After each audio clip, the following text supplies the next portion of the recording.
ನಮಸ್ತೆ ಚೇಳೂರು ನ್ಯೂಸ್ ಕನ್ನಡಕ್ಕೆ ಸ್ವಾಗತ.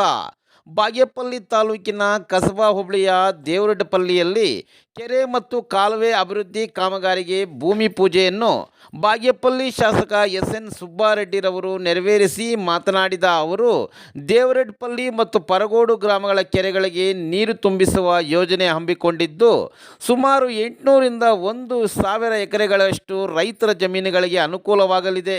ಈ ಭಾಗ ಸಸ್ಯ ಶ್ಯಾಮಲವಾಗಲಿದೆ ಎಂದು ತಿಳಿಸಿದರು. ಈ ಸಂದರ್ಭದಲ್ಲಿ ಸ್ಥಳೀಯ ಮುಖಂಡರುಗಳು, ಜನಪ್ರತಿನಿಧಿಗಳು ಹಾಜರಿದ್ದರು. ಎರಡು ಕೆರೆಗಳು ನೀರು ತುಂಬಿಸೋಂಥ ಕೆಲಸ ಮಾಡ್ತಾ ಇದ್ದೀವಿ. ಸುಮಾರು ಹೆಚ್ಚು ಕಮ್ಮಿ 800 ರಿಂದ 1000 ಎಕರೆಗೆ ಈ ನೀರಾವರಿ ಉಪಯೋಗ ಆಗುತ್ತೆ.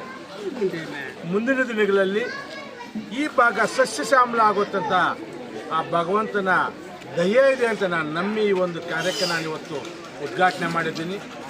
ಮ್ಯಾಕ್ಸಿಮಮ್ ಈ ಊರಿನ ಜನ ಮೊದಲು ಇಲ್ಲಿಂದ ರಸ್ತೆ ತುಂಬ ಹದಗೆಟ್ಟಿತ್ತು, ಹೆಣ್ಣೆಚ್ಚಿಂದ ಅಪ್ ಟು ಹಂಸನಕ ಅದನ್ನು ಮಾಡಿಸ್ಕೊಟ್ಟಿದ್ದೀನಿ. ಮತ್ತು ಒಂದು ವಾಟರ್ ಫಿಲ್ಟ್ರ್ ಬೇಕು ಅಂದರು, ಅದು ಆಯಿತು. ಒಂದು ಸಮುದಾಯ ಭವನ ಅದಾಯಿತು. ಮ್ಯಾಕ್ಸಿಮಮ್ ಆ ಊರಿನ ಬೇಡಿಕೆ ಏನಿದೆ ಮ್ಯಾಕ್ಸಿಮಮ್ ತೀರಿಸಿದ ಭಾವ ನನಗಿದೆ.